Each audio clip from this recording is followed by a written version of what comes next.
Hello and welcome to our series of conversations with men and women whose ideas, vision and philosophy define our contemporary world. In 1912, Ranjivan traveled from a village in Amethi, thousands of miles across the oceans, to Guyana, off the coast of South America. More than 80 years later, his son, Bharrat Jagdeo, returned as president of that country. I'm delighted to welcome Dr. Bharrat Jagdeo. Thank you very much. What has this been like for you? A journey back to Amethi recently, and you reportedly met a 95-year-old aunt. What does it stir up for you? Well, it was a very emotional experience, but I'm his grandson. And my father passed away a few years ago. And unfortunately, he did not get to return to India, but I'm glad that I did. As I was saying, it was a very emotional experience for me, going back to that little village. My father spoke to me quite a bit about what his father had related about life in India, but seeing it for myself was overwhelming in the sense that he took such a great risk. At 17 years old, he was a pioneer. And it had to take some courage to leave, unknown and go off into an unknown. Amazing success story. His grandson returned as president of the country that he went to. Yes, I'm sure that was never in his mind when he left there. Maybe he wanted a better life. But it was difficult in Guyana too for the early immigrants. They were treated just a little bit better than the slaves. They lived in atrocious conditions. There was a constant pressure to remove their culture. Today we don't speak Hindi, although people love Indian music and dance and everything else. But it's an amazing story how the government of India and the administration went out of its way to identify the specific village, because you didn't really have a clear sense of which one it was. I'm extremely grateful to the government of India for doing that, because they had some difficulties initially. But apparently your record keeping is amazing here, and with their help, yes, I went back to that village. So it was an experience that I'll never forget. In what ways was it similar to what you had imagined it might be? Actually, I never had a perception of what it would be like. I thought maybe it would be like a village in Guyana, but a village in Guyana is very different from a village in India.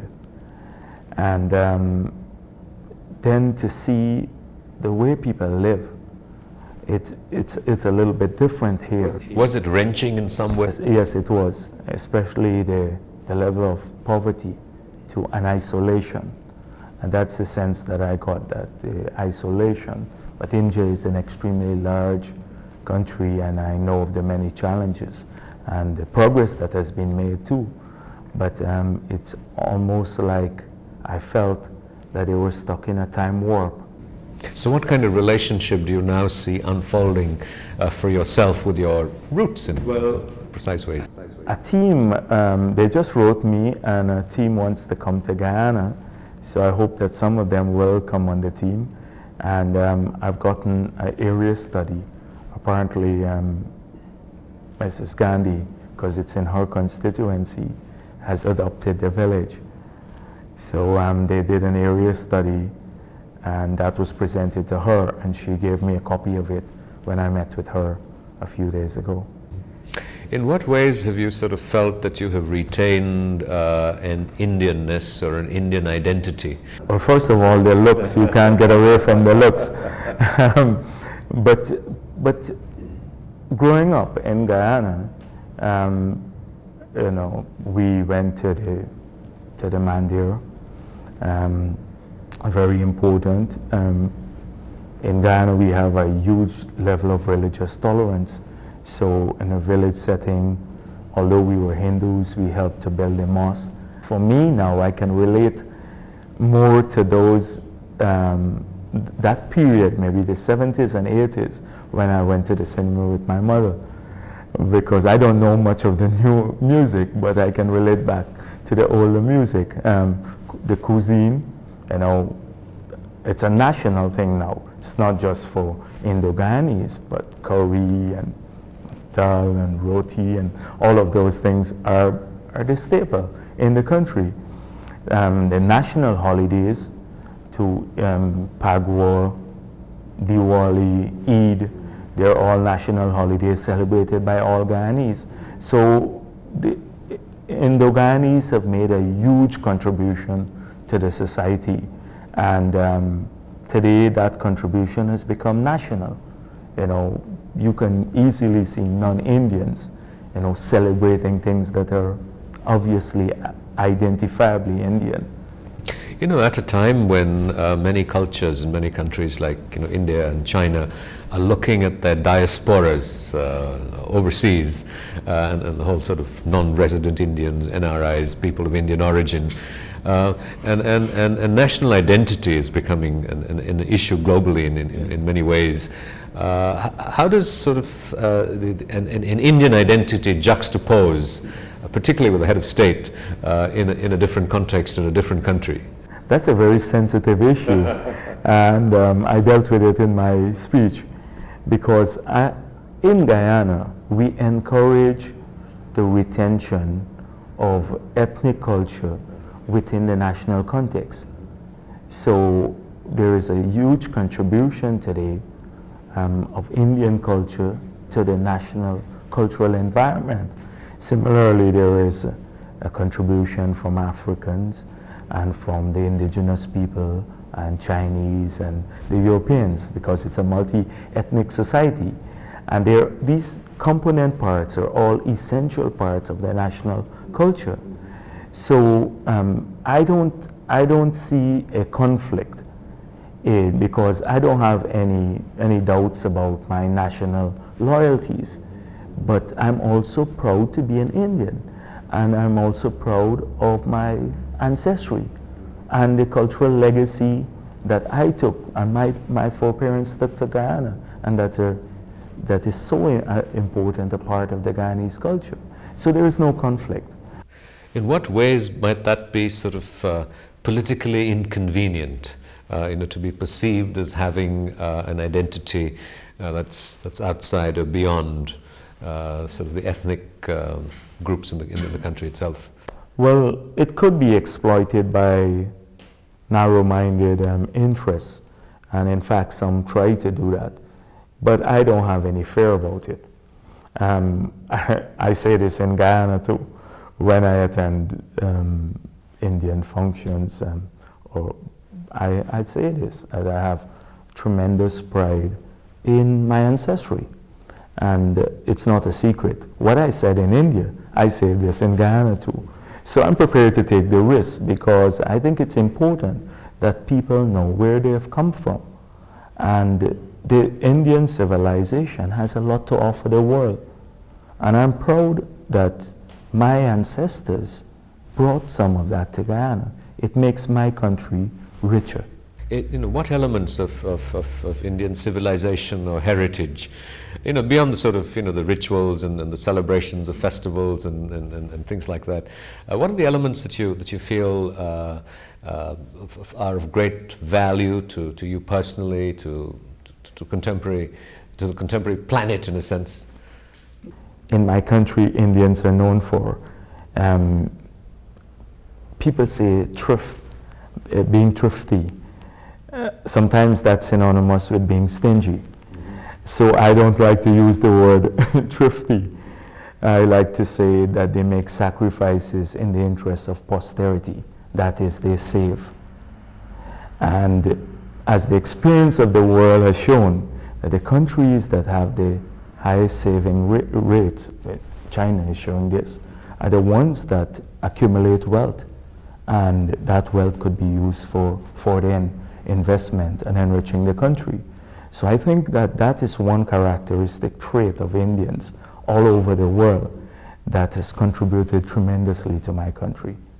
In what ways do you feel that this initiative to bring together you know, people of the Indian diaspora to India How do you see this process unfolding? What value do you see in it? For yourself, for India, for your country? I think for India, it allows a reconnection with people of Indian origin as a source of investment. Again, China's example is tremendous in that regard, where a substantial part of their investment and growth was driven by overseas Chinese. I'm not saying the same thing will happen in India, but the diaspora could be an important source of investment. Two, it could be an important source for spreading the influence of India within the boardrooms and at the political level and at various other fora. For the people in the diaspora themselves, the link with India helps them to, I think, especially with the children. Our children today are subjected to various forms of pressure, and in many cases they're taught that if they do not subscribe to a Western philosophy or culture, that then they're not modern, they're not civilized, that any other culture is inferior. And I think that is bad. We should just make sure that there are other choices available to our children. And I think this reconnection helps them in many ways to see the greatness of India. You know, you just come to this country and it's a treat to listen to the music and to see the wonderful legacy, the temples and the mosques and the palaces and it gives you a sense of history.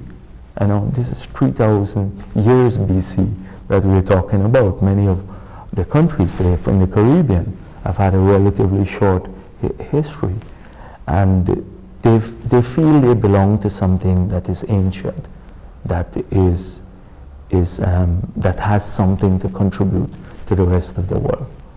Tell me, how does in Guyana, I think the Indian community is what, about a third of No, actually half. And how does it get so actively successful in the political process and maintain the balance between the different communities? Our party, although it receives support predominantly from Indo-Guyanese, receives support from people of all ethnic origins and people of all religions. We're probably the only national party in Guyana. The last elections, although you had a party, an indigenous people's party, we got more votes than that party from the indigenous community. So our message is always universal, and people see that. You know, as I said before, I'm Indian in origin, but when I stand and speak in my country, I speak for all my people. Mr. President, you're what, 39 odd years old. You've been studied economics in the Soviet Union at a time when there was a very different economic model that dominated the Soviet Union, and you're living in different times. How does one make that sort of ideological shift in the way that you view the world and act out your policies? Well, I went to the Soviet Union in 1984, and that was the period of great changes. I stayed there until 1990. That was the period when the basis for the transition in the Soviet Union was made. It was a very interesting period because Gorbachev got into office in 1985, and that started many of the changes. So it was interesting in the university. But universities are places where you share ideas. And although the society may have been practicing a particular type of economics, universities tend to, you study different things. So I think any part of the world you study, you have to keep an open mind, and you have to learn that you pursue things that are appropriate to your country. And what is appropriate to my country is a free market system. And I don't have experience any conflict in that.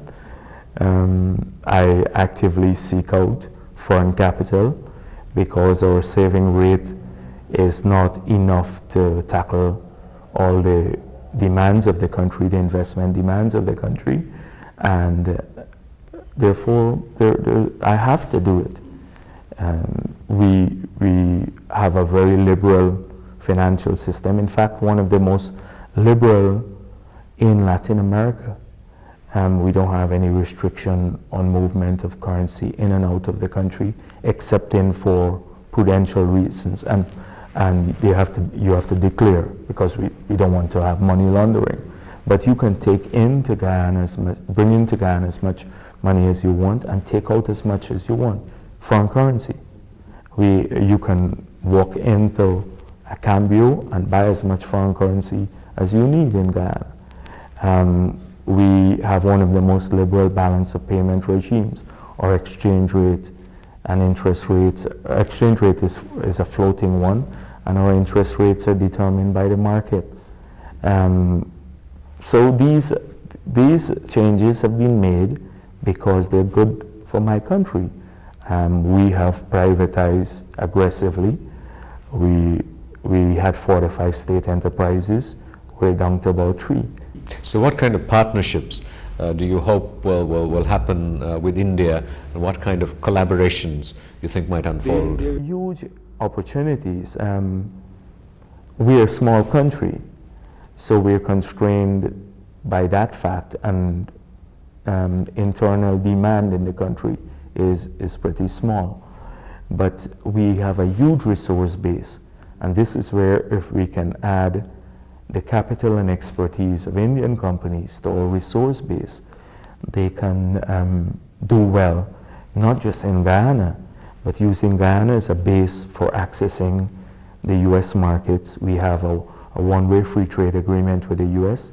We have a one-way free trade agreement with Canada. We have a partial scope agreement with Venezuela and Colombia. I just last year signed an agreement with Brazil.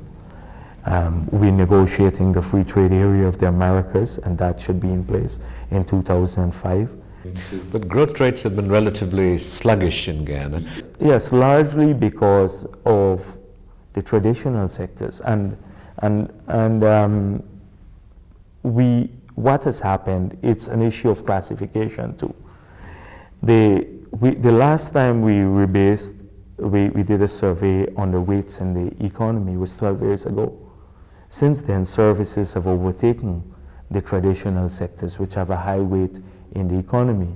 So they're currently doing a survey, and what I anticipate is that you will see a significant shift in the economy, which we had not captured, because rice, sugar, and bauxite still carry the bulk of the weight in the economy. And today those sectors are contributing significantly less than services, but we have not made that adjustment. So I'm sure that will show the dynamism in the services sector. But yes, the traditional sectors have plateaued, but there are many new industries being formed.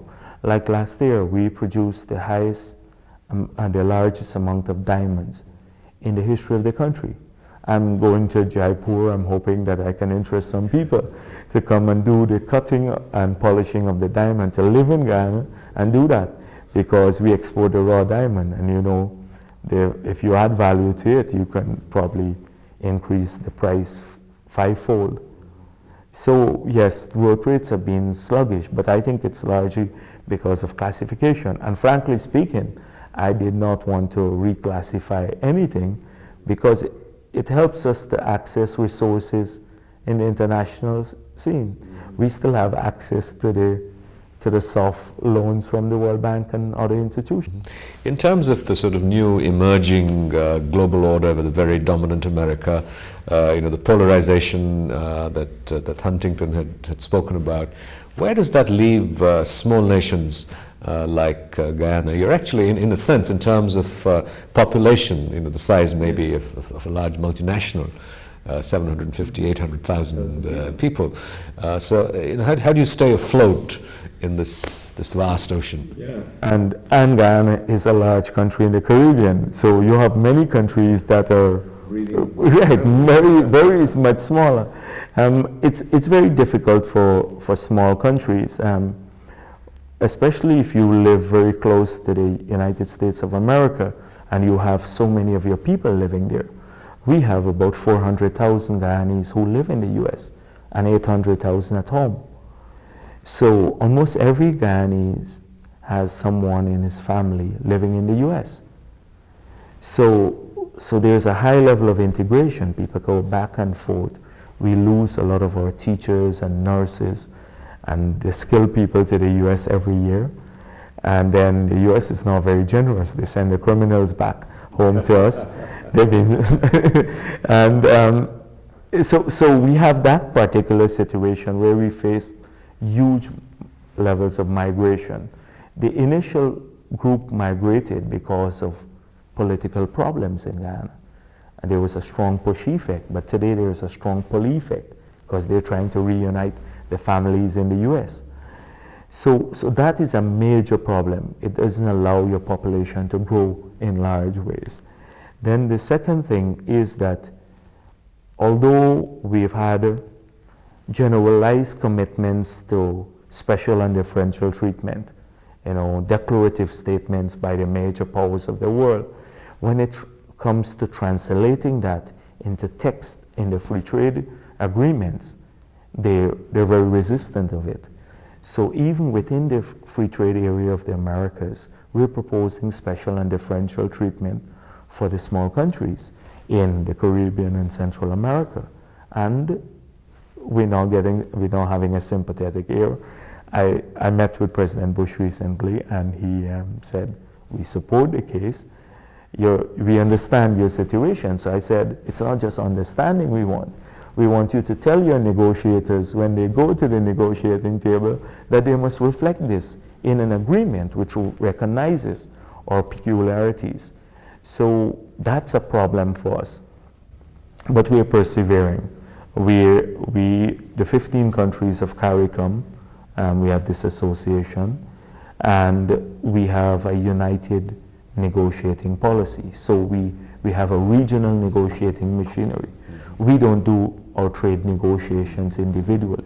We do it as a block of 15 countries. Tell me, when you're president at less than 40, what more do you sort of aspire for? A few decades as president, and then what?